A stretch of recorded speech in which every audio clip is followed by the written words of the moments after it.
విజయవాడలోని దుర్గా కళామందిర్ థియేటర్ అన్న, అందులో ఉండే ఒక గది అన్న నందమూరి తారక రామారావుకు సెంటిమెంటు.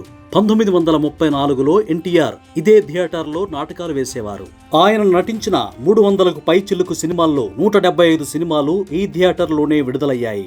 దుర్గా కళామందిర్లోనే ఎన్టీఆర్ తొలి సినిమా మన దేశం, చివరి సినిమా శ్రీనాథ కవి సార్వభౌమ విడుదలవడం విశేషం. ఇక్కడ విడుదలైన 175 సినిమాల్లో 95% సినిమాలు 175 200 రోజులకు పైగా ఆడేవి. ఈ థియేటర్ పైన ఒక గది ఉంది. ఎన్టీఆర్ విజయవాడకు ఎప్పుడు వచ్చినా హోటల్లో దిగేవారు కాదు, ఈ గదిలోనే ఉండేవారు. విజయవాడ చుట్టుపక్కల ఎక్కడ షూటింగ్ జరిగినా, నిర్మాతలు పెద్ద హోటల్స్ బుక్ చేసినా అక్కడ దిగకుండా దుర్గా కళామందిర్లోని గదిలోనే విశ్రాంతి తీసుకునేవారు. దీనివల్ల నిర్మాతలకు డబ్బును ఆదా చేసేవారు. తెలుగుదేశం పార్టీ స్థాపించిన తర్వాత కార్యకలాపాలన్నీ అక్కడ నుంచే సాగేవి. ఎన్టీఆర్ కు ఆ గది అంటే అంత సెంటిమెంట్ ఉండేది. ఉదయాన్నే లేచి థియేటర్ ప్రాంగణంలోనే వ్యాయామాలు చేసేవారు. తర్వాత గాంధీనగర్ బాబాయ్ హోటల్ నుంచి ఇడ్లీ సాంబారు తెప్పించుకునేవారు. విజయవాడ ఎప్పుడు వచ్చినా ఒకసారి దుర్గా కళామందిర్ థియేటర్ను, అందులో తానున్న గదిని చూసి రావడం అనేది అన్నగారికి ఒక అలవాటుగా మారిపోయింది.